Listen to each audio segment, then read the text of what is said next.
দর্শক সমকালে স্বাগত জানাচ্ছি কুড়িগ্রাম থেকে। কুড়িগ্রাম সরকারি কলেজ মাঠে আমরা দেখছি যে 11 দলীয় যে জোট, আর সেই 11 দলীয় জোটের কিন্তু আসলে যে নির্বাচনী জনসভা, আর সেই নির্বাচনী জনসভা আসলে সকাল থেকে শুরু হয়েছে। কুড়িগ্রাম জেলার যে 9টি যে উপজেলা রয়েছে, আর সেই 9টি উপজেলার মানুষ কিন্তু আসলে ক্রমান্বয়ে কিন্তু এই জনসভা আসছে, এবং সব মিলিয়ে বলা যায় এখানে আসলে প্রায় 30 থেকে 40,000 অধিক কিন্তু মানুষজন কিন্তু আসলে এখানে আসছে। আমরা এখানকার মাঠের পরিস্থিতি আপনাকে একটু দেখাতে চাই, এবং মাঠে যে সমস্ত মানুষ যারা রয়েছে, বিশেষ করে নারীদের পাশে পুরুষদের পাশাপাশি আসলে নারী যারা সমর্থক রয়েছে তারাও কিন্তু আসলে মাঠে কানে কানে ভরে গেছে।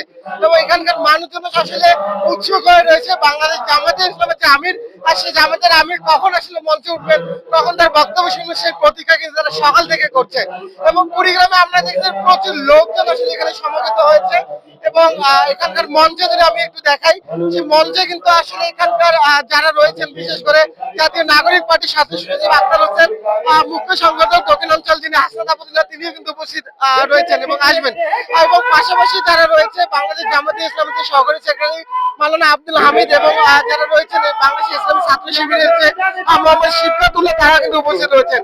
তো কুড়িগ্রাম জেলা আসলে এখানকার যে ডাক্তার শফিকুর রহমান, তিনি কিন্তু আসলে কুড়িগ্রাম জেলার যে এই যে নির্বাচনী জনসভা, সেই নির্বাচনী জনসভা এখানকার যে 4জন প্রার্থী রয়েছে, সেই প্রার্থীদের আসলে জনগণের সাথে পরিচয় করে দিবেন। বিশেষ করে কুড়িগ্রাম যে 1, 3 এবং 4 আসলে যে বাংলাদেশ জামাতের যে প্রার্থী, এবং কুড়িগ্রাম 2-এ যে বাংলাদেশ জাতীয় নাগরিক পার্টির যে প্রার্থী রয়েছেন, তাকে কিন্তু আসলে পরিচয় করিয়ে দিবেন। সব মিলে যদি আমি একটু এখানকার মানুষ যারা রয়েছে তাদের যদি আমি জানতে চাই, এবং এই মানুষগুলো যারা আসলে যারা প্রতিনিয়ত এখানটায় যারা কথা বলছেন, এবং যে মানুষ যারা আসলে আসেন, যে উৎসুক জনতা কিন্তু আছে, আমি একটু তরুণ নেতৃত্ব যারা রয়েছে তার কাছে যদি একটু জানতে চাই, এই যে আগামীর বাংলাদেশ, যে বাংলাদেশের যে নতুন অভ্যুত্থানের জন্ম হয়েছে, সেই বাংলাদেশকে আপনারা কিভাবে দেখতে যাচ্ছেন? সেই বাংলাদেশকে আমরা যাচ্ছি নতুন চাঁদা মুক্ত দেশ, দুর্নীতি মুক্ত দেশ, যে দেশ আমাদের নতুন করে 5ই আগস্ট জন্ম হয়েছে। তো এই দেশ চাচ্ছি না কোন স্বৈরাচার আবার নতুন করে আসুক। আমাদের যে 5ই আগস্ট অভ্যুত্থান ঘটেছে, এই অভ্যুত্থানের মাধ্যমে আমরা সুন্দর এবং সার্বভৌমত্ব দেশ চাচ্ছি। আমি যদি আরেকজন যারা সমর্থক রয়েছেন সেই সমর্থকের কাছে একটু যদি জানতে চাই, যেহেতু আপনারা অনেকদিন আমরা দেখেছিলাম যে যারা আসলে উৎসুক জনতা যে মানুষগুলো রয়েছে, আমি একটু যদি জানতে চাই আসলে যারা দীর্ঘ অনেক দূর দূরান্ত থেকে এসেছে, এই যে আপনারা অনেক দূর দূরান্ত থেকে কষ্ট করে এসেছেন, কেমন বাংলাদেশের নেতৃত্ব আপনারা আগামীতে চাচ্ছেন? আগামীতে চাচ্ছি আমরা সর্বপ্রথম দুর্নীতি মুক্ত বাংলাদেশ, যেখানে থাকবে না কোনো প্রকার চাঁদাবাজি, কোনো প্রকার নারী ধর্ষণ, খুন খারাপি, হত্যা, নির্যাতন, এগুলো থাকবে না। আমরা সেই ধরনের বাংলাদেশ চাই। আমরা সুদূর দূর দূরান্ত থেকে আমরা আসছি, একটা ইনসাফ ভিত্তি বাংলাদেশ হবে সেই আশা নিয়ে সমস্ত আলেম ওলামা, হাফেজকারী, সাধারণ মানুষ, খেটে খাওয়া মানুষ, নদী ভাঙ্গা মানুষ আমরা আসছি ইনসাফ এর বাংলাদেশ চাই, যেখানে কোনো অন্যায় এবং দুর্নীতি থাকবে না।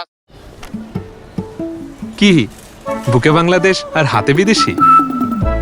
এই যে হোয়াইট প্লাস প্রো সেনসিটিভ স্কয়ারের।